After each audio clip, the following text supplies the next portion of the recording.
हमारे इस YouTube channel के सेगमेंट फास्ट न्यूज में आप तमाम का इस्तकबाल है। इस वीडियो में आप देख सकते हैं कम मिनटों में बहुत ज्यादा खबरें। तो आइए शुरू करते हैं वीडियो को और देखते हैं आज की ताजा तरीन खबरें। तेलुगु अदाकार चंद्रमोहन 82 साल की उम्र में चल बसे। तजुर्बेकार तेलुगु अदाकार चंद्रमोहन हफ्ते को 82 साल की उम्र में दुनिया से चल बसे। इन्हें दिल की बीमारी के साथ हैदराबाद के अपोलो अस्पताल में दाखिल किया गया था और उनके अहले खाना के मुताबिक आज सुबह 9:45 पर उन्होंने आखिरी सांस ली। चंद्रमोहन 23 मई 1943 को मालमपल्ली चंद्रशेखरराव आंध्र प्रदेश के कृष्णा जिले के गाँव मामेडुबुकला में पैदा हुए। चंद्रमोहन को 1966 में फिल्म रंगुला रत्नम के जरिए तेलुगु फिल्म इंडस्ट्री में मुतारिफ कराया गया था। चंद्रमोहन को 1966 में फिल्म रंगुला रत्नम के जरिए तेलुगु फिल्म इंडस्ट्री में मुतारिफ कराया गया। 1968 में उन्होंने सका धाकुल में वानश्री के भाई के तौर पर काम किया, जिसके लिए इन्हें अवार्ड्स मिले। 932 फिल्मों में उन्होंने अदाकारी की। चंद्रमोहन के पसमानदगान में बीवी जालंधरा और 2 बेटियां हैं। इनकी आखिरी रसूमात पीर को हैदराबाद में अदा की जाएंगी। अदाकार चंद्रमोहन के इंतकाल पर मुख्तलिफ जमातों के लीडरों का दुख का इजहार। मुख्तलिफ सियासी जमातों के लीडरों, गवर्नरों और वज़राए आला ने तेलुगु के तजुर्बेकार अदाकार चंद्रमोहन के इंतकाल पर गहरे रंजोगम का इजहार किया है।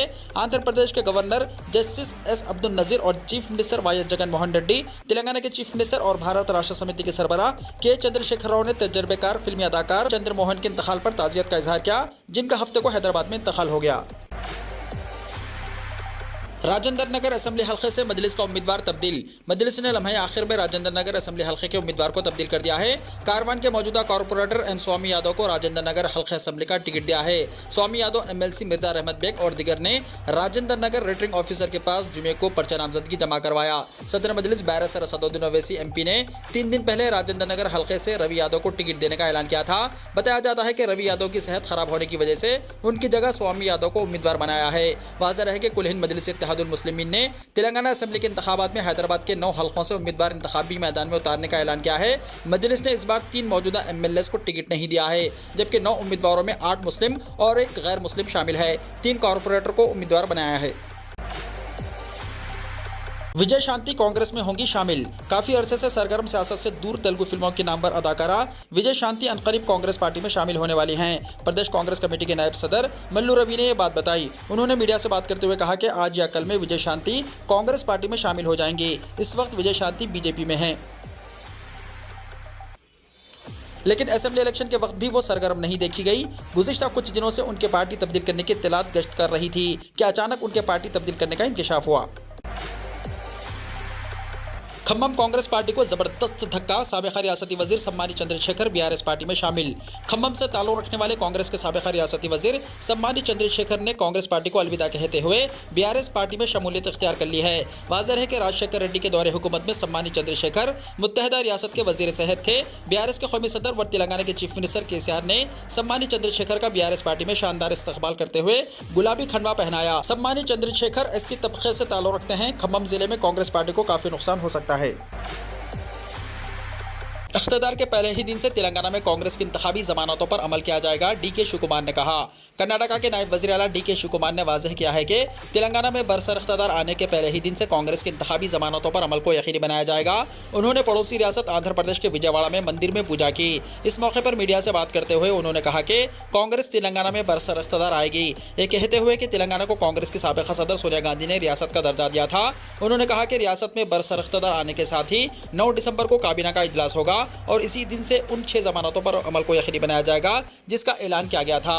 उन्होंने रियासत की हुक्मरान जमात बीआरएस के तमाम कारकुनों से अपील की है कि वो अपना वक्त बर्बाद ना करें, क्योंकि बीआरएस का दौर खत्म हो गया है और नया दौर कांग्रेस की तारीख का है। कांग्रेस का बरसर इख्तियार आना अवाम के तमाम तबक़ात का इख्तियार में आने के बराबर है। उन्होंने कहा कि बीआरएस को फरामोश कर दें, इंडिया इत्तेहाद और कांग्रेस की तरफ देखें। हम तमाम मिलकर काम करेंगे ताकि तेलंगाना की खुशहाली को यकीनी बनाया जाए।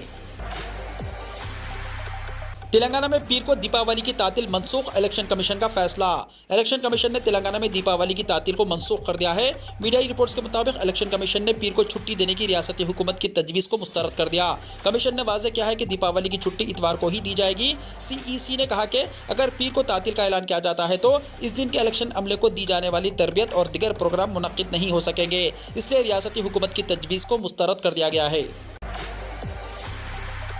तेलंगाना में 2327 उम्मीदवारों ने दाखिल किए पर्चे नामजदगियां, तमाम जमातों को बागी उम्मीदवारों का सामना। तेलंगाना के तमाम 119 असेंबली हलकों में 2327 उम्मीदवारों ने मुख्तलिफ सियासी जमातों और आज़ाद उम्मीदवार की हैसियत से अपने पर्चे नामजदगी दाखिल किए। तमाम अहम जमातों BRS, कांग्रेस और BJP को बागी उम्मीदवारों का सामना है।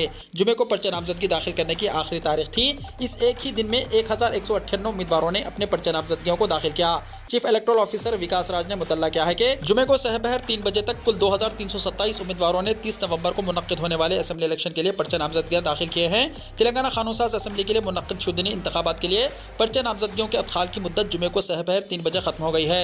इब्तिदाई डेडलाइन के बाद भी कतार में रहने वाले उम्मीदवारों को नामजदगियों के अदखाल की सहूलत फराहम की गई। 13 नवंबर को इन नामजदगियों की तनक़ीद होगी और 15 नवंबर तक दस्तबरदारी इख्तियार की जा सकती है। 30 नवंबर को रायदही और 3 दिसंबर को रायशुमारी होगी।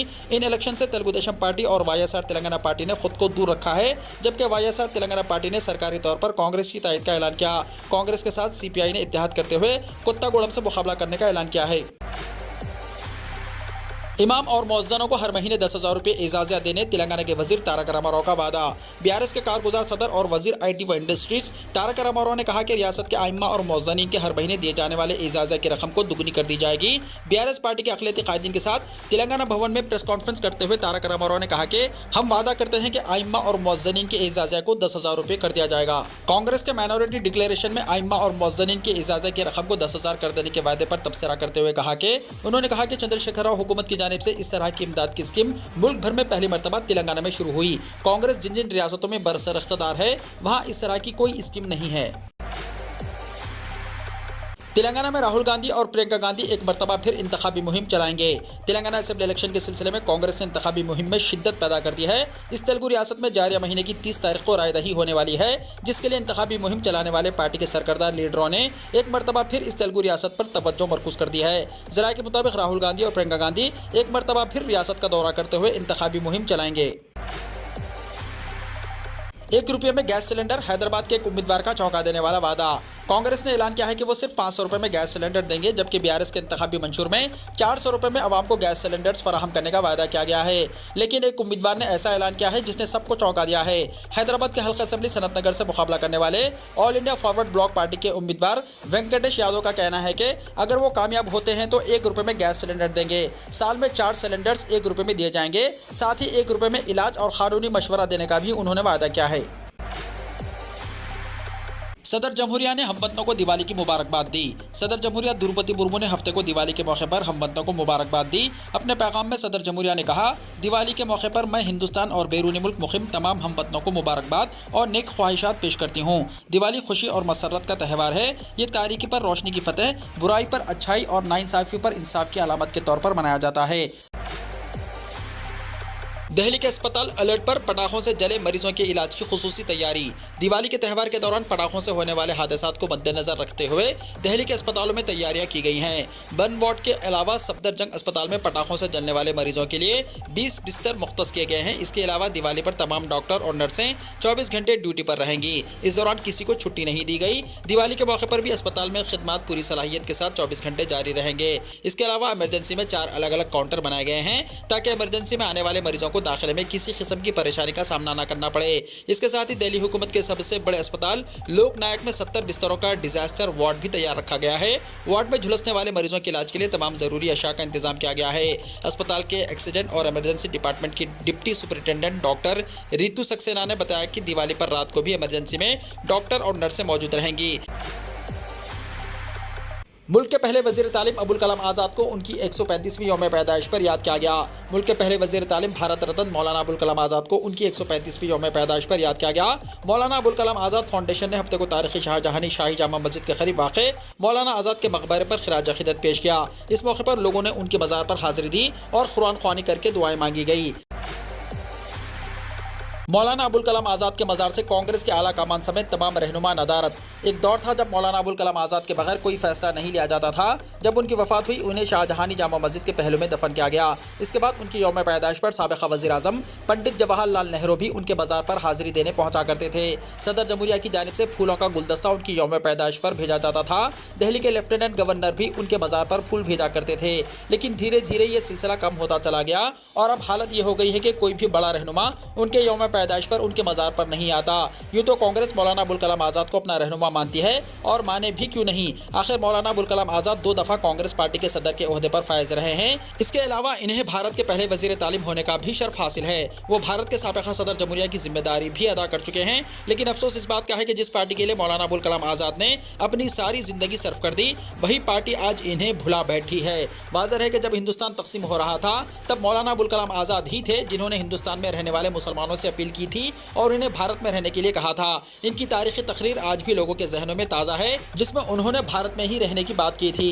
इन्हें भारत के मुसलमानों का एक अजीम रहनुमा समझा जाता था जो न सिर्फ मजहबी तालीम में महारत रखते थे बल्कि इनकी दस्तरस मॉडर्न एजुकेशन पर भी कमाल थी।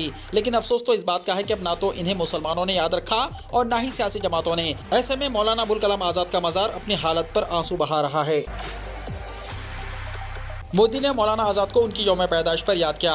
वज़ीर आज़म नरेंद्र मोदी ने हफ्ते को मौलाना आज़ाद को उनकी यौम पैदाइश पर याद किया। मिस्टर मोदी ने ट्विटर पर अपनी पोस्ट में लिखा, मौलाना आज़ाद एक अजीम आलिम और हिंदुस्तान की आज़ादी की जिद्दोजहद के सुतून थे। तालीम के लिए उनकी वाबस्तगी काबिल तारीफ थी। हम मौलाना आज़ाद को उनके यौम पैदाइश पर याद कर रहे हैं। उनकी कोशिशें जदीद हिंदुस्तान की तश्कील में लोगों की रहनुमाई करती रहेंगी। तेजस्वी यादव के करीबी ताजिर अमित कात्याल गिरफ्तार, जमीन के बदले मुलाजिमत देने से जुड़ा है मामला। ईडी ने आरजेडी सरबराह लालू प्रसाद यादव के करीबी ताजिर अमित कटियाल को नौकरी के बदले जमीन घोटाले में गिरफ्तार किया है। बताया जाता है कि सबसे पहले कटियाल को समन भेजा गया था जो लालू और तेजस्वी के बहुत करीब हैं, लेकिन कटियाल की तरफ से कोई जवाब नहीं आया। कटियाल तकरीबन 2 महीने से तहकीकाती एजेंसी को गुमराह करने की कोशिश कर रहे थे। अब ईडी ने अमित को जमीन के बदले नौकरी घोटाले में गिरफ्तार किया है। गिरफ्तारी के बाद ईडी ने ताजिर कटियाल को रोज एवेन्यू कोर्ट में पेश किया। सीबीआई ने जुलाई में AK इन्फो सिस्टम्स का नाम नौकरी के लिए जमीन के मामले में बतौर मुल्जिम शामिल किया था। अमित कटियाल जो जमीन के बदले नौकरी घोटाला केस में गिरफ्तार है और उनकी कंपनी भी ईडी के साथ सीबीआई के जेर तफ्तीश है। सीबीआई ने इस घोटाले में साबिक़ा वज़ीर रेलवे लालू प्रसाद यादव, बिहार के साबिक़ा वज़ीर आला राबड़ी देवी और बिहार के नायब वज़ीर आला तेजस्वी यादव के खिलाफ भी चार्जशीट दाखिल की है। साथ ही ईडी ने 600 करोड़ रुपए की मनी लॉन्ड्रिंग का इल्जाम लगाया है। वज़ीर आज़म नरेंद्र मोदी ने सायरा बानू से मुलाकात की। वज़ीर आज़म नरेंद्र मोदी ने आज सिनेमा की सरकर्दा शख्सियत मोहतरमा सायरा बानू से मुलाकात की। वज़ीर आज़म ने सोशल मीडिया एक्स पोस्ट में बताया, सायरा बानू जी से मुलाकात करके शानदार एहसास हुआ। सिनेमा की दुनिया में नस्लों से उनके काम की सराहना की जाती है। हमने कई मौज़ूआत पर अहम बातचीत की। जानी वाकर, मैं मुंबई का बाबू, नाम मेरा अनजाना। बॉलीवुड में अपनी ज़बरदस्त मज़ाहिया अदाकारी से नाज़रीन के दिलों में गुदगुदी पैदा करने वाले हंसी के शहंशाह जानी वाकर को बतौर अदाकार अपने ख्वाबों को पूरा करने के लिए बस कंडक्टर की नौकरी भी करनी पड़ी थी। जानी वाकर की पैदाइश मध्य प्रदेश के इंदौर शहर में 11 नवंबर 1926 को एक मुतवस्सित मुस्लिम ख़ानदान में हुई थी। इनका हकीकी नाम बदरुद्दीन जमालुद्दीन काजी उर्फ जानी था। इन्हें बचपन से ही अदाकार बनने का शौक था। 1942 में इनका ख़ानदान मुंबई में आ गया। यहाँ इनके वालिद के एक दोस्त पुलिस इंस्पेक्टर थे जिनकी सिफारिश पर इन्हें बस कंडक्टर की नौकरी मिल गई। ये नौकरी पाकर वो काफ़ी खुश हो गए क्योंकि इन्हें मुफ्त में ही पूरी मुंबई घूमने का मौका मिल गया था। इसके साथ ही इन्हें मुंबई के फिल्म स्टूडियो में भी जाने का मौका मिल जाया करता था। इनका बस कंडक्टरी करने का अंदाज भी काफ़ी दिलचस्प था। याद रहे आज 11 नवंबर है और आज ही के दिन जानी वाकर पैदा हुए थे। पार्लियामेंट के सरमाई इजलास का नोटिफिकेशन हुआ जारी। पार्लियामेंट के 4 दिसंबर से शुरू होने वाले सरमाई इजलास का नोटिफिकेशन जारी किया गया है, जिसके मुताबिक ये 19 रोज़ा इजलास 22 दिसंबर तक जारी रहेगा।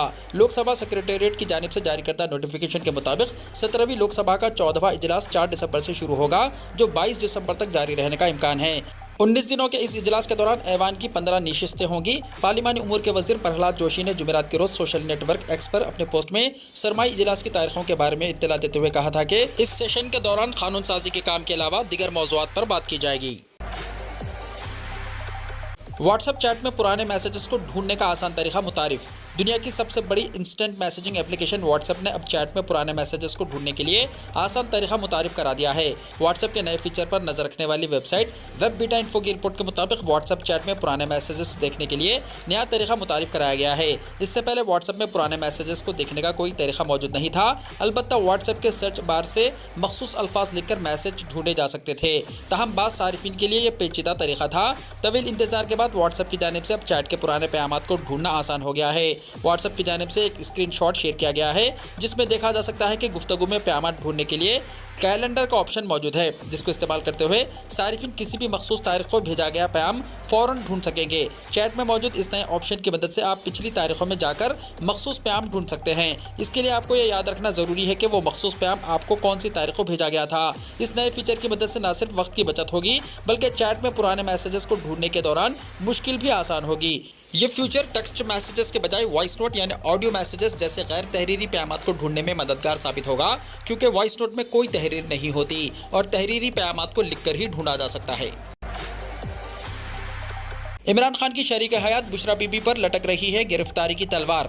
जेल में बंद पाकिस्तान के साबिक़ वज़ीर आज़म इमरान खान की शरीक हयात बुशरा बीबी को कभी भी गिरफ्तार किया जा सकता है। ज़राए से मौसूल हो रही खबरों में बताया जा रहा है कि NAB यानी नेशनल अकाउंटेबिलिटी ब्यूरो के जरिए कुछ सबूतों की जाँच की जा रही है और उनकी तस्दीक होने पर बुशरा बीबी की हालत गवाह से मुलजिम में बदल जाएगी और उन्हें गिरफ्तार भी किया जा सकता है। मीडिया रिपोर्ट्स के मुताबिक सबूत कुछ माली लेन देन से मुताल्लिक़ हैं जो बुशरा बीबी को मुबैना तौर पर हासिल हुई थी।